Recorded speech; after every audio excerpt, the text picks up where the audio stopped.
First up at 5 o'clock, two teenage girls seriously injured when their moped that they were riding on was hit by a truck in South Boston.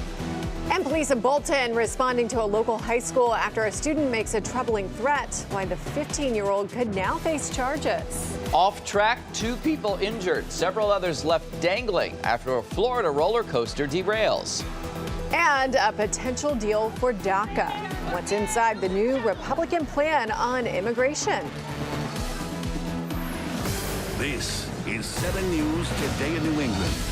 Good morning, Boston and New England. Take a live look outside this morning. Sun's got a little bit of work to do. Looks like a little low-lying clouds there. Maybe it's just the early morning Friday crud that we need to get rid of a little bit. There were some wet roads when I woke up this morning, so it looks like some showers overnight. Yeah, and Chris, it sounds like you were mentioning earlier we may have a speed bump in the road this morning. Chris Anderson has renamed it crud, so we'll call for that in the forecast there. Crud to some sun throughout the day today. Need several hours, though, to work through the cloudiness and even some spotty showers. Good morning, everyone. 50s to near 60 right now. Cooler day ahead of us. Temperatures holding steady in the upper 50s and low 60s through the morning hours. And you can see the clouds and even a few spotty showers now on the forecast maps here as we go throughout the rest of this morning into about midday. Now, later this afternoon, there's dry air near Bangor, Maine. That starts to work on in, and we'll get more breaks of sun this afternoon as well, especially mid to late afternoon. And I know, kiddos, you're ready, for summer vacation here, and you're ready for the weekend, but we just have one more school day ahead of us before the weekend is here.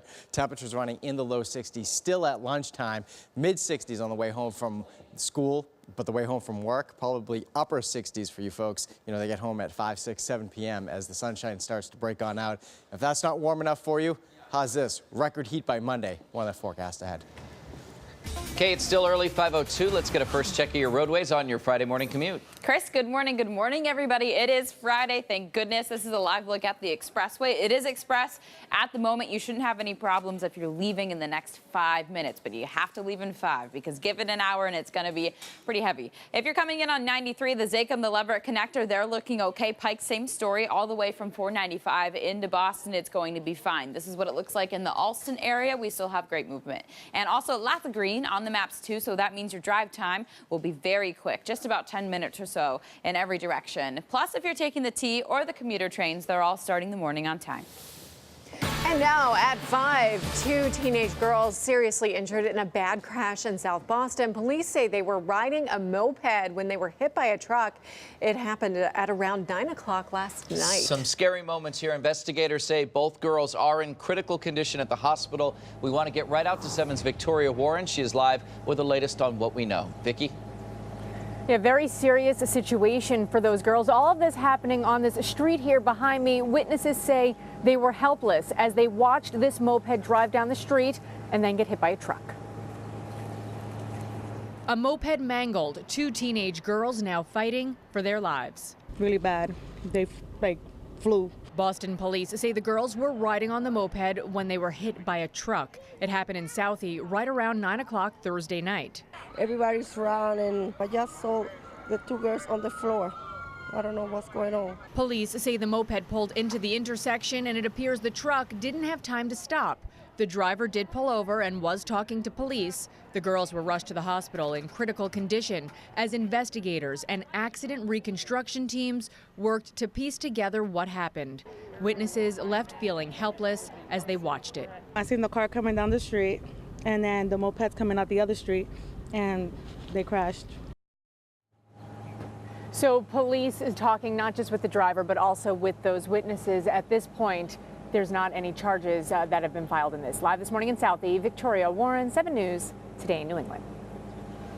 Also on 7 now, troubling threat at a local high school. Police say a 15-year-old student pulled a knife on a staff member. 7's Nicole Oliverio is following these developments. She is live at Neshoba Regional High School. Nicole, what happened here? Well, Chris, according to police, they say that they may file criminal charges against this 15-year-old. As you mentioned, it happened inside of the Neshoba Regional High School. Now, according to Bolton police, they say that a 15-year-old boy with special needs apparently got angry after not receiving a reward. So he picked up a knife that was in the life skills classroom that he was in and allegedly threatened a staff member. We're told that nobody was hurt And according to police and staff, they were able to calm him down and get the knife away from him. Now, according to police, they say that life skills class is for students with special needs, and it teaches them to perform basic daily tasks to take care of themselves as an adult. We're told that student did not bring the knife with him, so there was no intention really to hurt anyone. But again, police saying that they may file criminal charges. That's latest live in Bolton. Nicole Oliverio, 7 News, Today in New England. And 7 News now to Florida, where 2 people are recovering after a really frightening fall there. They fell more than 30 feet to the ground when the roller coaster they were riding went off the rails. And at least 10 other riders had to be rescued when they were left dangling. And now investigators are trying to figure out why it all happened. High anxiety for riders at a Daytona Beach amusement park. They got more thrills than they were looking for. Officials say 2 people fell off a roller coaster that malfunctioned and derailed Thursday night. I just saw it fall off, but I thought it was just part of the ride, like just going upside down because we were kind of far away. And then we heard like a big bang and people screaming like they were hurt. Those riders rushed to the hospital after police say they dropped more than 30 feet to the ground. 8 other people were on the ride at the time. They were left stranded as one of the cars was seen dangling dozens of feet in the air. Yeah, it was barely hanging on, barely hanging on by a thread, it looked like. Like it could have snapped off at any point. Firefighters used a tower truck to climb up to the other riders and bring them down. We didn't want anyone else to fall out of the car, so they had to be secured and taken out very carefully. In all, 6 people were taken to the hospital. And there is still no word on the condition of the 2 people who fell off that ride. We are following some more news for you this morning. People driving along 93 northbound in Woburn this morning are hoping for a bit of a smoother ride after a piece of steel damaged several vehicles yesterday. Police say at least 14 cars hit a piece of steel that was in the road on Thursday, damaging their cars and puncturing tires along the way. One driver said that she had to pull over after hitting the steel and realized that she probably wasn't the only one. I think I was about the 10th car that hit it, and I got a flat. So I pulled over and found out that the other drivers were in a similar situation. I took a friend into the airport and thought it was going to be easy in and easy out, but it wasn't. State police are working now to figure out exactly where that piece of steel came from. Trade on the president's agenda this morning. President Trump expected to approve $50 billion in tariffs on Chinese products today. The president first announced those tariffs back in March after he promised to clamp down on what he calls unfair Chinese trade practices. Chinese officials have said they would respond with $50 billion in tariffs on U.S. exports. In turn, House Republicans unveiled a draft of a new immigration bill they will consider next week. Meantime, officials say the bill would offer a path to citizenship for young immigrants brought to the U.S. illegally as children.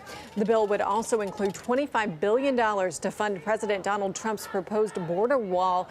Right now, it's not clear if the bill would have enough votes to clear the House. There's a new report that's been released by the Inspector General slamming former FBI Director James Comey. The 500-page report calls Comey insubordinate while slamming him for going public months before the election to say that Hillary Clinton would not be charged, and then reopening and closing the investigation days before votes were cast. Current FBI Director Christopher Wray says despite Comey's actions, the report did not find that Comey acted with any bias.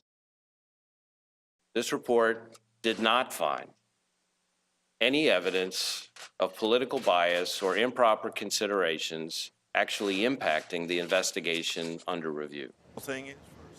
Wray went on to say that the report does identify errors of judgment, violations, or even disregard of policies that were not the best choices. A lot more still ahead on Today in New England. Opening up to Oprah, Tom Brady talking about everything from his marriage to the NFL anthem protest. It's tough not to answer her questions. I know. Right? And then remember this story from yesterday, the donation distress, how a Massachusetts woman was able to track down her wedding dress after it was accidentally given away. And later, a red carpet ride. Local police and fire providing a really special escort for a young boy home from the hospital. Clouds and cool air prevailing through the front half of the day, even a few spotty showers through this morning. And then the trend is for the better through the weekend as we warm up. Forecast ahead. And if you're leaving soon, you'll have a great Friday morning commute. I'll have your full report in just a bit. Stay with us.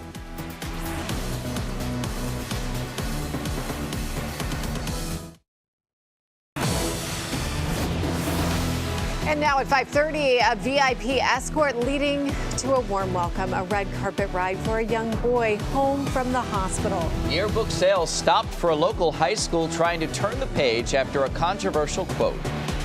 And charity or personal checkbook? Questions now being raised after a lawsuit involving the Trump Foundation.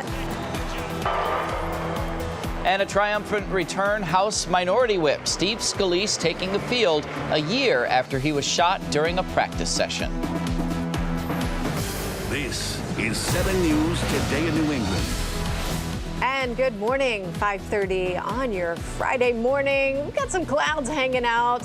Thanks so much for waking up with us. I'm Kiki Fensel. Got a cool picture there. Yeah. I'm Chris Anderson. Hope you had a fantastic week. Hope you're ready for the weekend and hope you're ready for lots of sunshine in that forecast. Because it's not starting out that way, but Chris is going to promise us. Yeah, you dads deserve it. I hope he does, Come right? on. Honestly, now I'm guaranteeing weather forecasts around here. Whew, no pressure, right? How about high pressure building in over the weekend? And that will allow for that sunshine. That's why we can say, you know, the cloud cover in the city of Boston, kind of a cool shot this morning. And we can say, you know, that with a smile on our face because we know it's not going to last all that long. 55 in town right now, 57 degrees in Worcester. Satellite and radar composite does show the cloud cover in Boston and even a few spotty showers out through Worcester County. And this is what we contend with through the morning hours until about lunchtime. Few sprinkles, spotty light showers out there, and a lot of clouds in place. Cool day overall. Temperatures stuck down into the 60s. In fact, low 60s prevailing through the early afternoon. And then late in the day, as you get more and more of these breaks into the overcast, temperatures likely jumping back up into the upper 60s close to early this evening, fading back to 50 overnight tonight, and then the heat is on over the weekend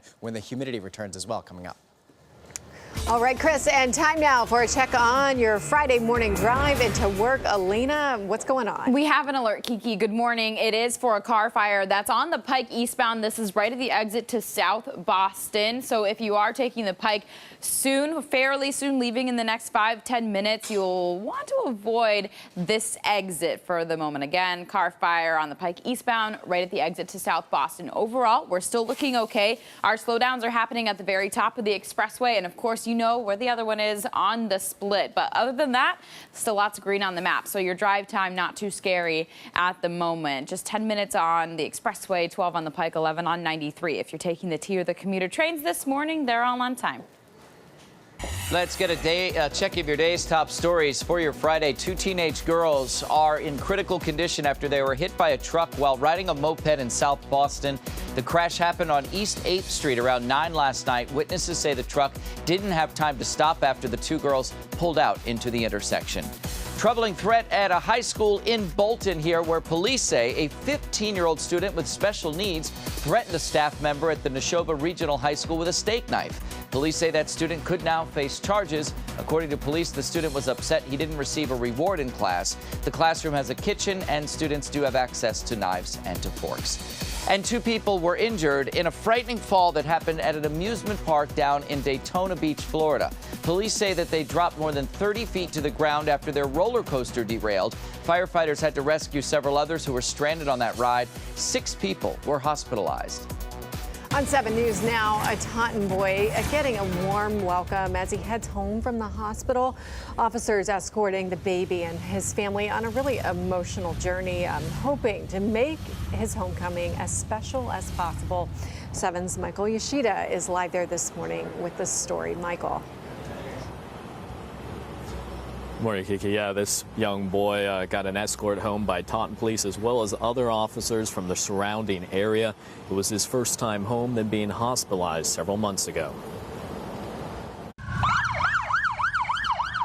An emotional drive for the DeRozier family, bringing baby Bryce home so he can live his final weeks surrounded by love. Brycey, we're going home. Bryce's mother, Jamie, capturing the police procession from inside their car. Bryce's father, a Taunton police officer, giving the thumbs up to officers from different departments lining the streets for his 1-year-old son. The word thank you is not enough. It's actually, there should be a stronger word, and that would be the word I would say to all of them. Bryce has been at Boston Children's Hospital since February, battling mitochondrial disease, which led to a 20-hour seizure and coma. Today was the day we were working for to get him home. Almighty Brycey, as his mother likes to call him, got a hero's welcome.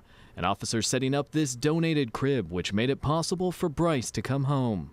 Everything that everyone has done for us, the communities that we've grown up in, have surrounded us with such amount of love and compassion, and just shows you when things happen, people show up. Bryce was in a coma for his first birthday, so his family says they'll be celebrating this weekend along with his sister's third. She also lives with the same disease. They say that this is what the next few weeks will be all about, a celebration of life. He's always taken on these horrible challenges that should never be given to anybody, and he takes them on and he fights, and he shows you that life is worth fighting for. And the community has also set up a GoFundMe page to help support the family. Reporting live in Taunton this morning, Michael Yoshida, 7 News Today in New England. Andover High School is stopping yearbook sales because of a controversial quote. The principal says he learned after the yearbook was published that a student used a Nazi quote under his senior picture. The principal says the student didn't know the quote's origins and that he regrets using it. Local Jewish leaders say they think it was an honest mistake. The reality is I don't really believe that there was an intention on the part of the student to find some Nazi quote. I think he liked the quote. It probably reflected what he's been thinking about and what people have been talking about. Us being teenagers, we're always on social media, so sometimes you might see a quote, you might like it, and you just might go and spread it, pass it on. It could just be a misunderstanding. Some yearbooks have already been given out. Students who have one can bring it to the school for a new one or a sticker that will cover the quote. Fierce flames tearing through a house in Malden on Thursday. The smoke billowing from the top of this home on Oliver Street as firefighters worked to contain the fire. Everyone in the home did make it out safely, but several firefighters were hurt battling those flames. So the fire gets in there in the concealed spaces, and we got to get in there and try to find it, pull walls apart, ceilings and stuff like that. Fire had some headway. It was probably going for a while before we got here. So very difficult fire to fight. And a cat stuck on the third floor of the home was also rescued. The animal was treated and is expected to be okay. A star witness taking the stand in the mob murder trial of Cadillac Frank Salemi. That witness talking about who the victim in the case feared more than Salemi himself. 7's John Hall has more from court. The victim, Channel nightclub manager Steve DeSaro, feared for his life, but according to the star witness for the defense, he was not afraid of mafia kingpin Cadillac Frank Salemi. He was wary of the government's star witness, Stephen the Rifleman Flemmi, and told him as much in the weeks before he disappeared in May of 1993. He came to me, a fear of his life, and he asked me for $60,000, and he said Stevie Flemmi was going to kill him. He didn't mention Salemi. Not at all. John McAvini, a movie producer, told the jury he gave his friend DeSaro some petty cash and a credit card and told him to get out of town. But the government says Salemi had his son Frankie Jr. strangle DeSaro because the mafia had a hidden interest in the channel and he was under pressure from the FBI to talk. McAvini popped up as a witness just a week ago. You think this may help the jury find reasonable doubt? I feel very confident about our case. The prosecutor, Fred Wyshak, hit this witness hard, questioning why he took 25 years to come forward and whether he's simply looking for attention as he develops books and movies. Wyshak saying, quote, "You're a gangster wannabe kind of guy, right?" I thought the prosecutor was a little tough on me. I think, I understand he has a job to do, but you don't have to try to discredit me and attack my character. McAvini's quote from DeSaro is hearsay evidence. The judge instructing the jury to only consider DeSaro's emotional state of the time and not the truthfulness of those statements. The jury's going to get this case Monday. At federal court, Jonathan Hall, 7 News Today in New England. A group of employees trapped inside a store as a tornado ripped through. The terrifying twister, part of some wild weather that swept through Pennsylvania. Cover your head. Oh my God. Oh my God. Oh my God. Brian's bleeding. Are you okay, Brian? And the group was working when they heard the noise and went into the back of the store only seconds before that tornado hit. It honestly just looked like the worst horror movie you've ever seen. We were all just kind of getting hit by rocks and whatever else was flying through there. You really don't know, like a different situation like 25 seconds earlier when like the 3 or 4 of us that were standing up by the front door, if it could have happened then, what really would have happened. Now the employees, they were taken to the hospital for minor head injuries. They are expected to be okay. President Donald Trump and his family are facing some questions as the New York Attorney General sues the Trump Foundation. The lawsuit alleges that the president, along with his children, Ivanka, Donald Jr., and Eric Trump, violated state and federal charities laws. The officials say that the president used money from the foundation to boost his run for president and to settle disputes involving his business empire. The attorney general is asking for nearly $3 million. President Trump criticized the lawsuit, tweeting out, "The sleazy New York Democrats are doing everything they can to sue me on a foundation that took in $18,800,000 and gave out to charity more than it took in, $19,200,000. I won't settle this case." President Trump's personal attorney, Michael Cohen, meantime, has filed for a restraining order against Stormy Daniels' lawyer, Michael Avenatti. Cohen claims Avenatti's TV interviews are going to prevent him from having a fair trial. The adult film star claims that Cohen paid her $130,000 to keep quiet about an affair that she says she had with the president. Former Trump campaign chairman Paul Manafort will appear in court today in connection with the Russia investigation. He'll be arraigned on the witness tampering charges special counsel Robert Mueller filed last week. Manafort has been accused of trying to influence a potential witness in his case. The judge will also hear arguments from Mueller's team that Manafort's bail should be revoked. Manafort is facing a number of charges, including acting as an unregistered foreign agent and money laundering. Congressman Steve Scalise back out on the baseball field a year after he was shot at a GOP practice. The congressman getting a standing ovation as he took the field at Nationals Park in Washington, D.C. Thursday for the annual Congress charity baseball game.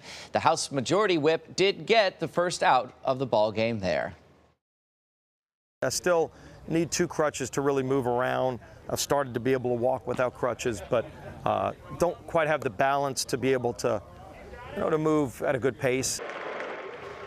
The 4 other people injured during last year's shooting were honored during the ceremonial first pitch.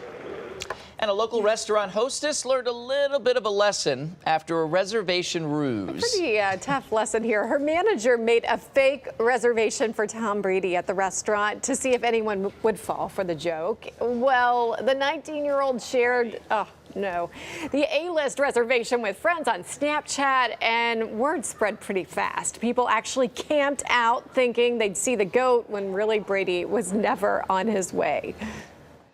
Like, by the way, like whispering in everyone's ear, like letting everyone know. And then I got so excited that I told some of my friends on Snapchat. I was like, oh no, I probably shouldn't have done this. It was a good learning experience to see kind of how everyone reacted and if they could, keep it cool.